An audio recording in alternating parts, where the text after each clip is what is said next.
Olá, irmãos e irmãs, sejam bem-vindos a mais um de nossos encontros. Este que vos fala é o irmão Gerson, da cidade de Juiz de Fora, mais precisamente do Instituto Beneficente Betel, onde o nosso foco, nossa obra social, nossa missão é com crianças e adolescentes e jovens. Se você puder nos ajudar com a sua inscrição, ficaremos muito felizes. O nosso objetivo é atingir o Elon Musk. Ele vai conseguir patrocinar, porque ele tem um dinheiro guardado no bolso.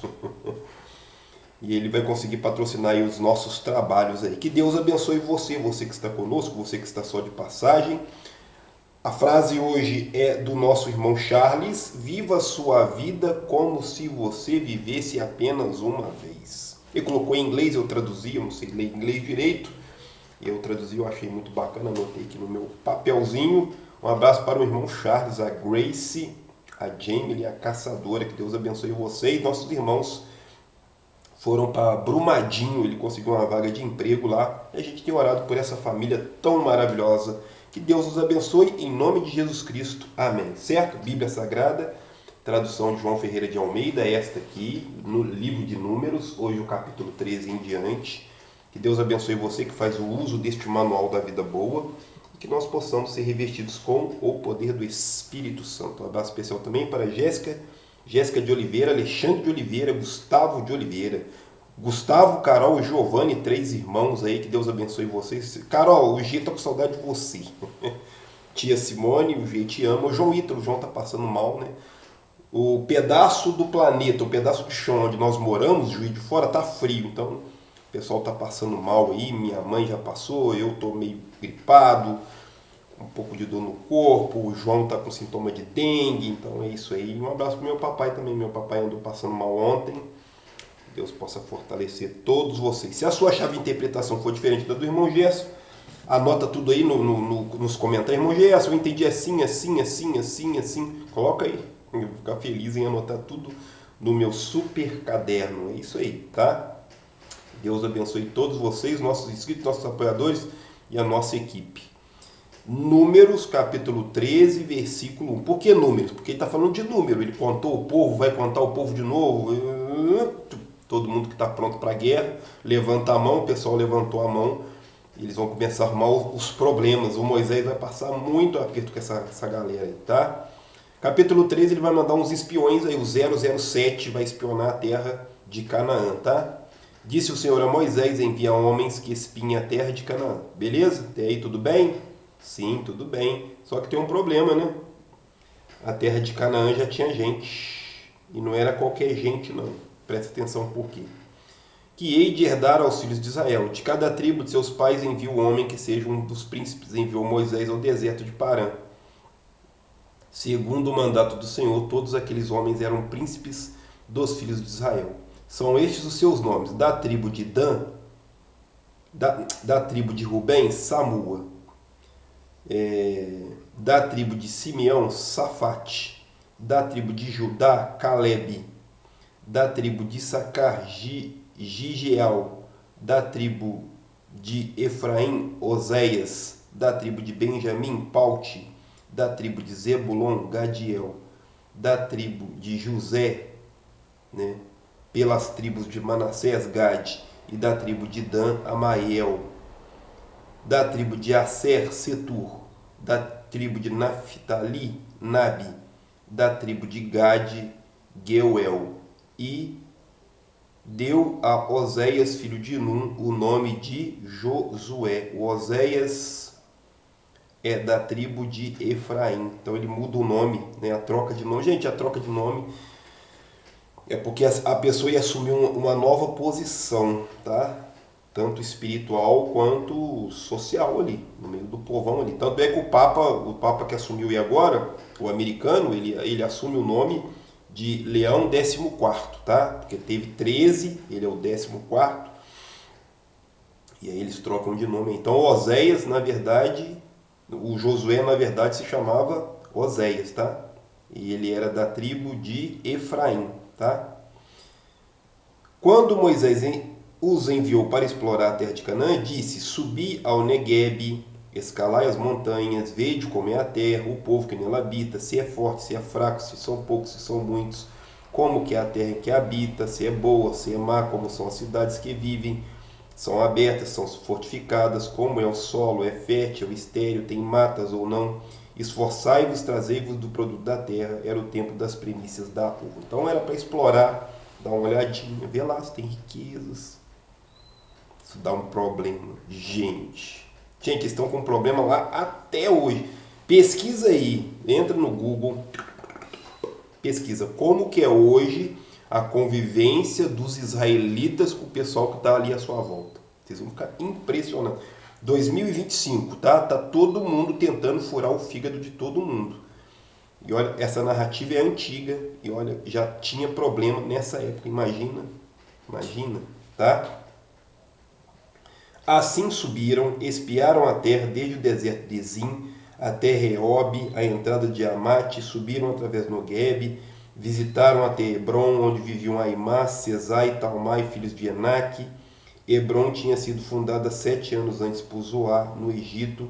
Depois vieram até o vale de Escol, dali cortaram um ramo de vide com um cacho de uvas, ao qual 2 homens trouxeram numa vara, bem como romãs e fígados. Chamou aquele lugar o vale de Escol por causa do cacho de uva que cortaram os filhos de Israel. Pensa o seguinte, cara, com certeza exagerou, tá? Você pode ter certeza disso, tá? Mas é para dizer que a terra era tão boa que o cacho de uva ele era grande, ele era maravilhoso, ele era perfeito. A Bíblia vai falar que foi preciso 2 homens para carregar um cacho de uvas, tá? E exagerou, é claro, tá? Claro que exagerou. Porque isso aqui é uma narrativa antiga. Então eu vou contar a partir dos meus afetos. Eu que fui lá, eu que vi, eu vou construir toda uma narrativa. Naquele tempo não existia o termo romantizar, mas hoje a gente usa muito um romantismo, né? Eu vou mostrar a minha família, eu mostro que a minha família é toda perfeita. Eu não vou falar assim que eu tenho treta com meu irmão, que eu tenho treta com meu cunhado, que eu tenho treta com a minha avó, que eu tenho treta com meu tio. Não, tá todo mundo feliz, tá todo mundo sorridente, tá todo mundo comendo churrasco. Nem tem condições muito hoje de fazer churrasco, né? O presidente, acho que ele enganou a gente, mas tudo bem. E aí eu vou romantizar essa narrativa minha que eu criei. Então a Bíblia também tem esses exageros, tá? Ah, Gerson, não pode falar essas coisas. Então, se não pode falar, como que vai fazer, né?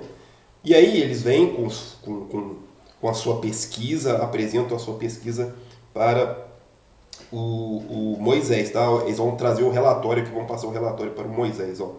Ao fim de 40 dias, 40 simboliza uma jornada, 40 simboliza caminhada, 40 simboliza preparação, 40 dias no deserto, 40 anos de não sei o que, 40, então 40 ele tem um simbolismo muito grande aí, tá? É uma preparação, é um movimento, tem a ver com algo espiritual aí. 40 dias voltaram de espiar a terra, vieram a Moisés, a Arão e a toda a congregação dos filhos de Israel, no deserto de Parã, a Cádiz. Deram-lhe a conta eles, bem como toda a congregação, e mostraram-lhes o fruto da terra. Parece que alguém chamou. Não? Tá tudo bom? Relataram a Moisés o seguinte: fomos à terra que nos enviastes, ela verdadeiramente mana leite e mel. Este é o seu fruto.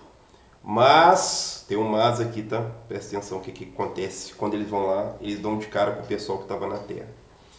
Mas o povo que habita nessa terra é poderoso, e as cidades fortificadas e muito grandes. Também vimos ali os filhos de Enaque, os amalequitas, habitam na terra do Noguebe.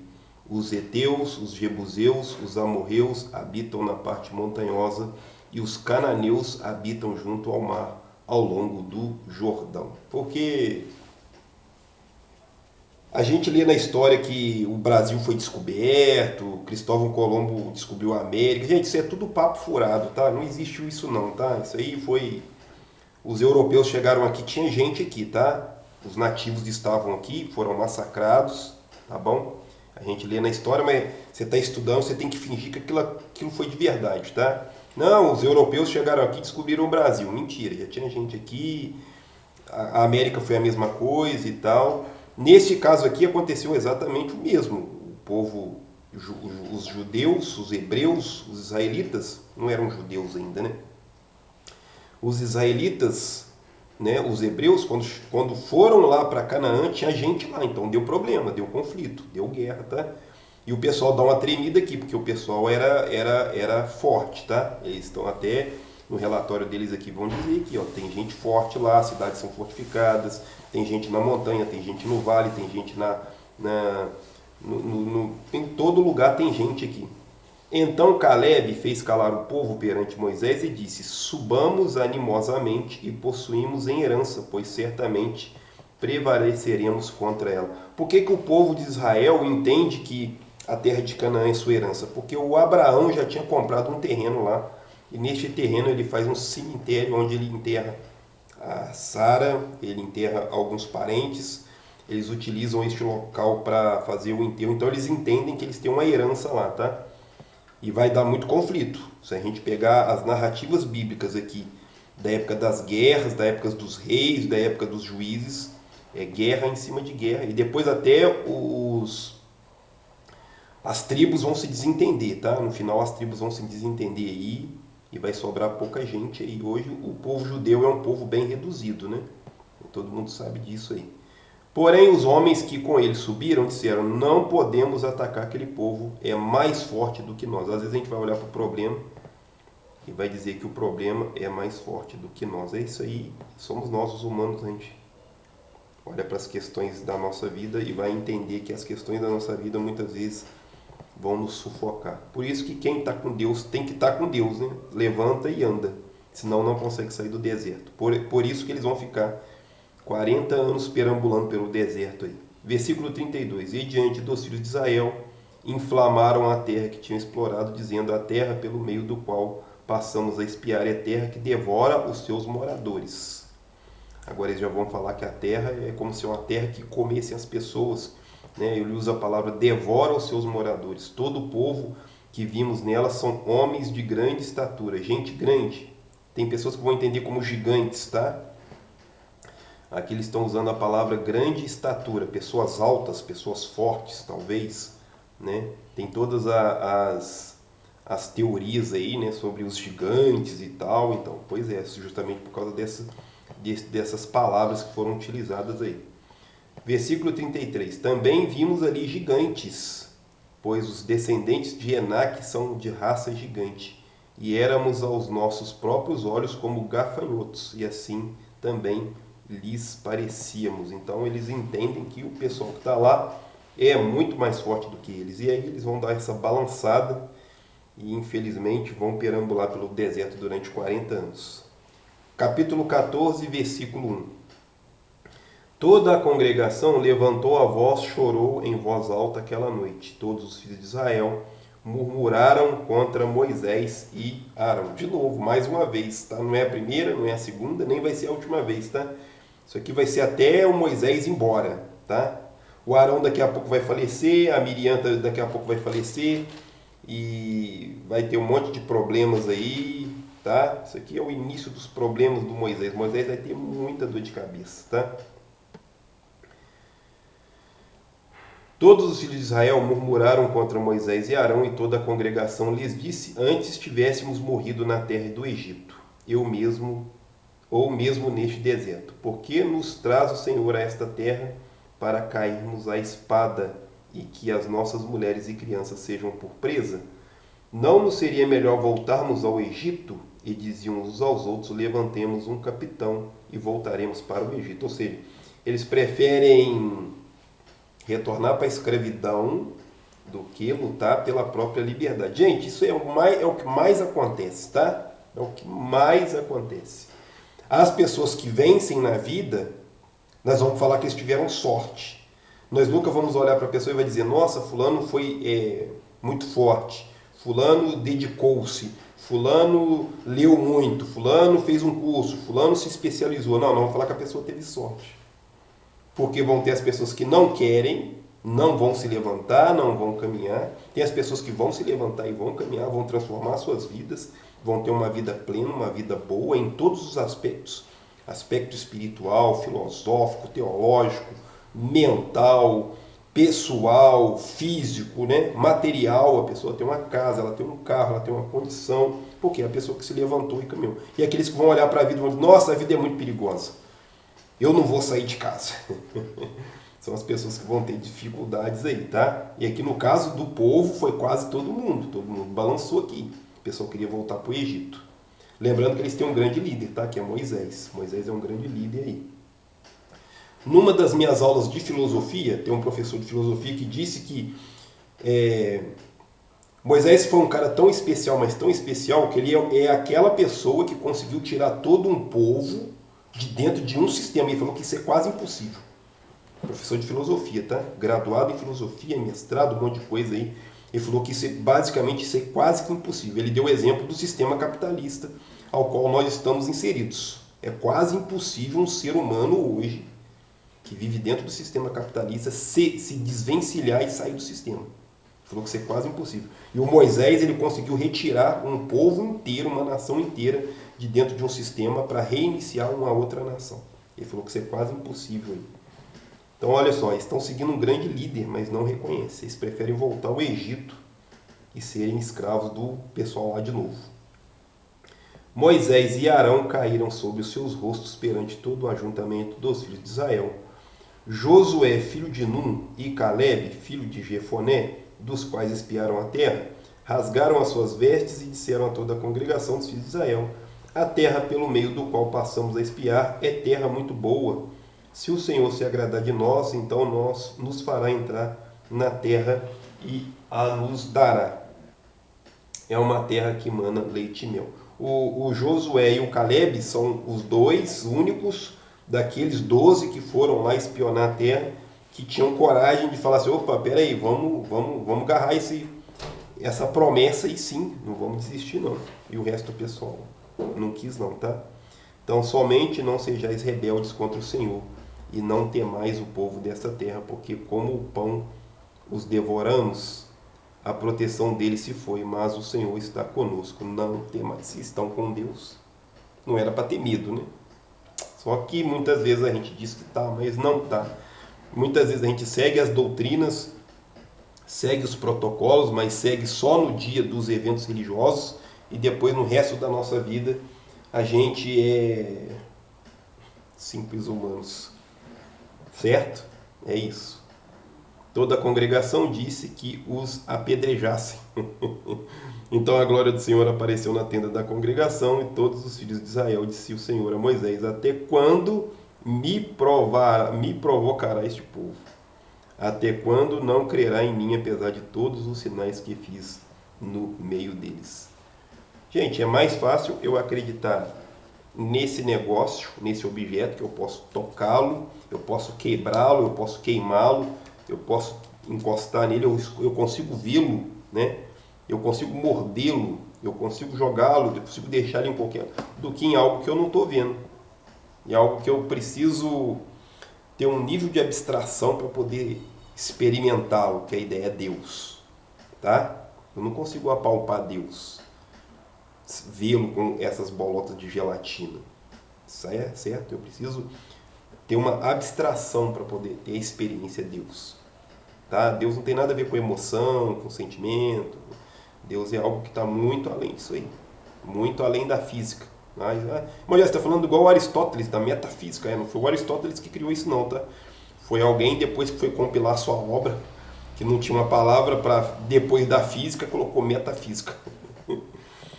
Como pestilência, e os ferirei e os rejeitarei, mas farei de ti povo maior e mais forte do que este. Respondeu Moisés ao Senhor: os egípcios ouviram que com a sua força fizeste subir este povo do meio deles, e o contaram aos moradores da terra. Eles têm ouvido que tu, ó Senhor, está no meio deste povo, que face a face o Senhor lhes apareceu, e a tua nuvem está sobre eles, e que vais adiante deles numa coluna de nuvem de dia, numa coluna de fogo de noite. Se fazes perecer este povo como um só homem, as gentes que ouviram a fama dirão: o Senhor não pôde introduzir este povo à terra que lhes tinha jurado, porque os matou no deserto. Agora rogo-te que a força do Senhor se engrandeça como disseste. O Senhor é longâmino, grande e beneficência, que perdoa a iniquidade e a transgressão que o culpado não tem por inocente, visita a iniquidade dos pais sobre os filhos até a terceira e quarta geração.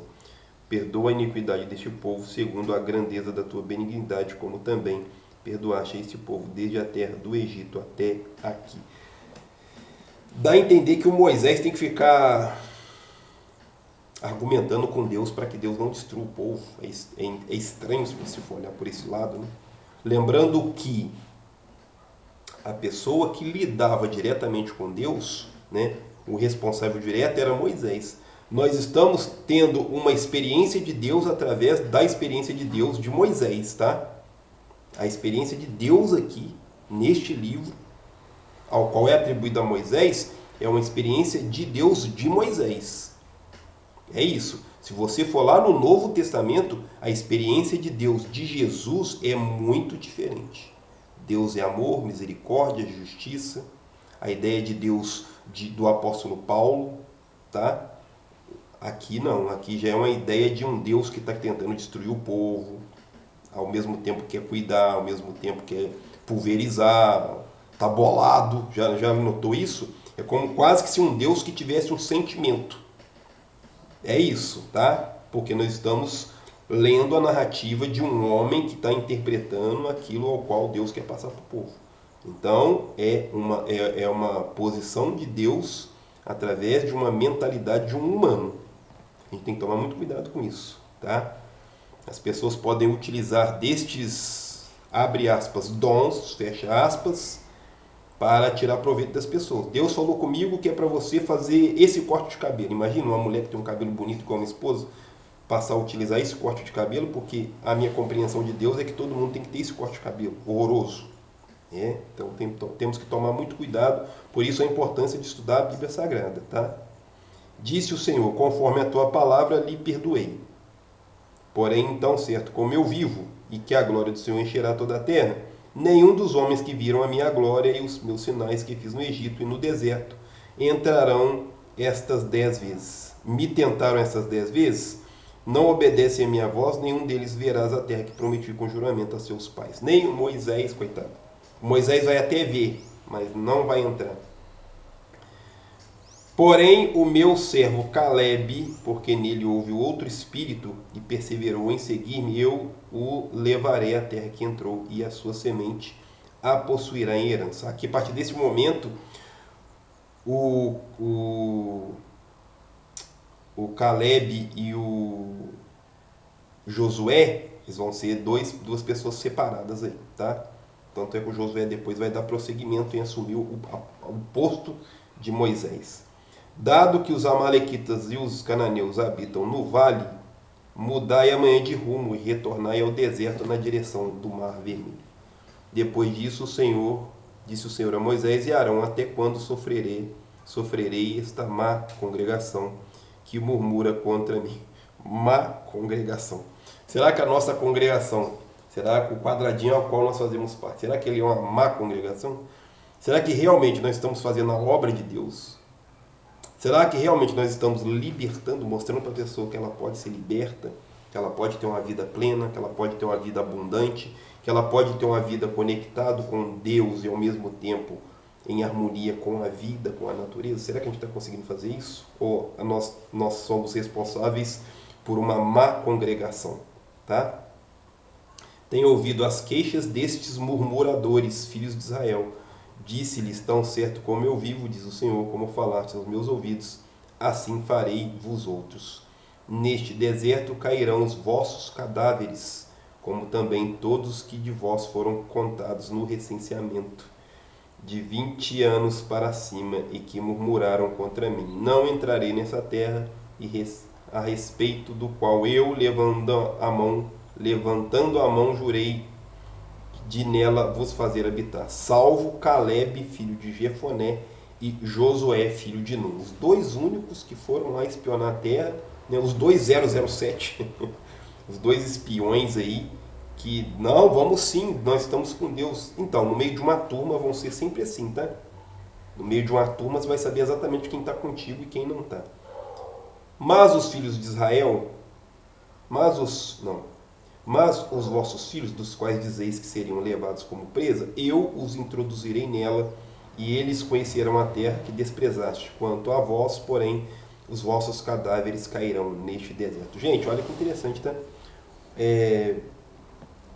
Deus vai ter que esperar esse povo todo, essa geração toda morrer, para eles preparar a nova geração que está vindo, para que essa nova geração tivesse essa compreensão desse Deus que é amor, misericórdia e justiça. Vossos filhos serão pastores neste deserto durante 40 anos, sofrendo por causa das vossas infidelidades, até que os vossos cadáveres se consumam no deserto. Segundo o número dos dias em que espiaste a terra, 40 dias, cada dia representando um ano. Nossa, que pena dura, hein? Para cada dia vai representar um ano. 40 anos. Levarei sobre vós as vossas iniquidades 40 anos, e conhecereis o meu desagrado. Eu, o Senhor, falei, certamente assim farei a toda esta má congregação. Eu falei sobre má congregação, hein? Será que a nossa congregação ela é boa ou ela é má? Ela está aprisionando as pessoas ou ela está levando as pessoas ao questionamento, à reflexão e ao crescimento espiritual, humano, filosófico, pessoal, físico, material, psicológico? Será que a nossa congregação, será que a nossa igreja, ela está realmente colocando na cabeça das pessoas a importância de ter uma espiritualidade? A importância de orar? A importância de ser um verdadeiro cristão? Será que a gente é realmente cristão todos os dias? Ou a gente é cristão só no dia que a gente está dentro da igreja? Será? Então, são esses questionamentos que a gente levanta aqui, para nós e para as pessoas que participam conosco. Principalmente os jovens. Os jovens vão crescendo, a gente vai orientando. Fala, olha, se agarre a Jesus, olha, presta atenção, olha, o que você veio fazer aqui, olha, por que, né? Então, pois é, o povo aqui vai sofrer uma pena dura, 40 anos aqui, ó. Má congregação que se levantou contra mim neste deserto, e consumirão e morrerão. Os homens que Moisés havia mandado para explorar a terra, e que voltando fizeram murmurar toda a congregação contra ela, inflamando a terra, aqueles mesmos homens que inflamaram a terra morrerão de praga perante o Senhor. Dos homens que foram espiar a terra, somente permaneceram vivos Josué, filho de Nun, e Caleb, filho de Jefoné. Foram 12, 10 se deram mal, aqueles que estavam tentando atrapalhar os trabalhos. Gente, se você não conhece o trabalho do irmão, não tenta atrapalhar não, fica quietinho, deixa o pessoal trabalhar, não joga pedra, não fica julgando, fica quietinho, faz a sua parte. Faz a sua parte, trabalha. Você está trabalhando para Deus? Então não se preocupa com os outros irmãos, não. Deixa os outros irmãos fazer o trabalho deles. Faz o seu. Se você trabalha com criança, então trabalha com crianças. O outro trabalha com idosos, o outro trabalha com minorias. O outro leva uma sopa para os moradores, para as pessoas em situação de rua. O outro visita o presídio. Ah, não, o cara visita o presídio. Presídio não tem... Gente, se a pessoa está fazendo o trabalho, se você não pode ajudar, ó, fica quietinho, não atrapalha não, deixa a pessoa trabalhar. No nosso caso aqui no Instituto Beneficente de Betel, a gente trabalha com crianças, mas a gente conhece pessoas que montam a cesta básica, tem pessoa que trabalha com os idosos, tem pessoa que tem grupo de apoio a dependentes químicos, então tem trabalho para todo mundo, E aí o que o pessoal faz? Tenta atrapalhar. E aqui, por incrível que pareça, eram 12, 10 estava puxando ao contrário. Somente 2 realmente estava focado com Deus aqui, que é o Josué e o Caleb. Quando Moisés transmitiu estas palavras aos filhos de Israel, o povo ficou triste. Levantaram-se de manhã cedo e subiram ao cume do monte, dizendo, pecamos, subimos ao lugar que o Senhor prometeu. Mas disse Moisés, por que desobedeceis ao mandato do Senhor? Isso não prosperará, tá? O povo, depois que eles querem fazer, Gente, depois pode ser tarde, tá? Se você tem no seu coração que é preciso fazer algo, faça. Tá? Se você tem um recurso que você acha que pode utilizar aquele recurso, utilize. Se você tem uma garagem, que você acha que a sua garagem pode ser um local para dar aula de música para as crianças da sua comunidade, faça isso, porque depois pode ser tarde. Aqui para o pessoal já foi tarde. Tá? Aqui já passou, aqui já era. Ó. Moisés está advertendo eles aqui. Ó. Isso não prosperará. Não subam, porque o Senhor não estará no meio de vós. Tá? Às vezes uma obra que inicia e depois ela tem uma finalidade muito rápida, ou ela tem um tempo e depois aquilo. Então, porque não era para ter sido feito. Às vezes o pessoal que está na linha de frente está com o corpo mole, está fazendo do jeito que não, vou fazer para Deus, pode ser qualquer hora, de qualquer jeito. Não é assim que as coisas funcionam, tá? O Moisés está advertindo eles, não subam porque o Senhor não estará no meio de vós. Sereis derrotados diante dos vossos inimigos, pois os amalequitas e os cananeus estão ali diante da vossa face. Porque vós vos desviaste do Senhor, ele não será convosco e caireis a espada. Contudo, temerariamente tentaram subir ao cume do monte, mas a arca da aliança do Senhor e Moisés não se apartaram do meio do arraial. Então desceram os amalequitas e os cananeus que viviam naquela região montanhosa e os feriram, derrotando-os até Ormã. Viu? Eles foram orientados para não ir. Quantas vezes a gente tem orientado as pessoas? Gente, não faz isso. Gente, não vai lá. Gente, não é assim. Gente, não exagera. Gente, cuidado. Vai na festa, cuidado, toma cuidado. Cuidado com o grupo que você frequenta, cuidado. Mas, infelizmente, as pessoas têm o direito de fazer suas cagadas se elas quiserem, tá? Gente, o nosso objetivo aqui no Instituto é com crianças e adolescentes e jovens. Nós vamos orientando da melhor maneira possível, nós vamos passando para eles filosofia, teologia, conhecimento prático. A minha esposa é professora, dá aula, dá reforço, nós orientamos os meninos, nós temos uma psicóloga, nós temos as atividades, nós temos um monte de rotinas aqui para tentar mostrar para os meninos que é possível sim ter uma vida cheia de Deus, tá? Depois que eles se tornarem adultos, tá? Essa é a dica que eu vou deixar, tá? Depois que eles se tornarem adultos, as escolhas são deles. Nem os pais vão conseguir dar. Não faz isso, menino, não faz isso, menino. Gente, passou de 16, 17, 18 anos, a gente tem que entender que a gente fez a nossa parte. Já passaram vários meninos e meninas por aqui. Vários deles não frequentam mais, tem uma lista grande já de meninos que já passaram por aqui, são mais de 15, se eu não me engano, tá? Mais de 15, 3, 4, 5, 6, 7, 8, 9, tô lembrando de 9, 10, 10, 10, 10, tô lembrando de 10, mas são mais, tá? Eu não vou lembrar de todos, mas não lembrei de mais um, 11... Lembrei de 11. Então, pois é, não frequentam mais. A gente tem a nossa consciência tranquila que a nossa parte foi feita, porque agora, a partir do momento que eles entendem que já são adultos, eles fazem as suas escolhas, tá? Nós vamos parar por aqui, porque senão vai ficar muito longo. A partir do próximo encontro, nós vamos continuar a partir do capítulo 15, tá? O livro de Números, ele é um pouquinho grande, então a gente vai ter aí alguns encontros aí. Então, próximo, anota aí no caderno, capítulo 15 no próximo. Capítulo 15, certo? Senhor nosso Deus, nós te agradecemos por mais esse dia. Que Deus possa abençoar a nossa terça-feira, que nós possamos ter um dia cheio de Deus, abençoado, que nós possamos fazer o nosso trabalho, fazer a nossa missão. Que nós possamos orar uns pelos outros. Que nós possamos ser gratos a esse Deus que é amor, misericórdia e justiça. Que nós possamos agradecer a Jesus Cristo pelo teu sacrifício por nós, os pecadores. E que nós possamos estender a mão para as crianças, para os idosos, para as minorias. Que nós consigamos respeitar as pessoas que pensam diferente de nós. Que nós possamos orar por aqueles que tentam até nos prejudicar. É a oração que eu te faço nesta manhã em nome de Jesus Cristo. Amém. Fiquem com Deus. Até a próxima.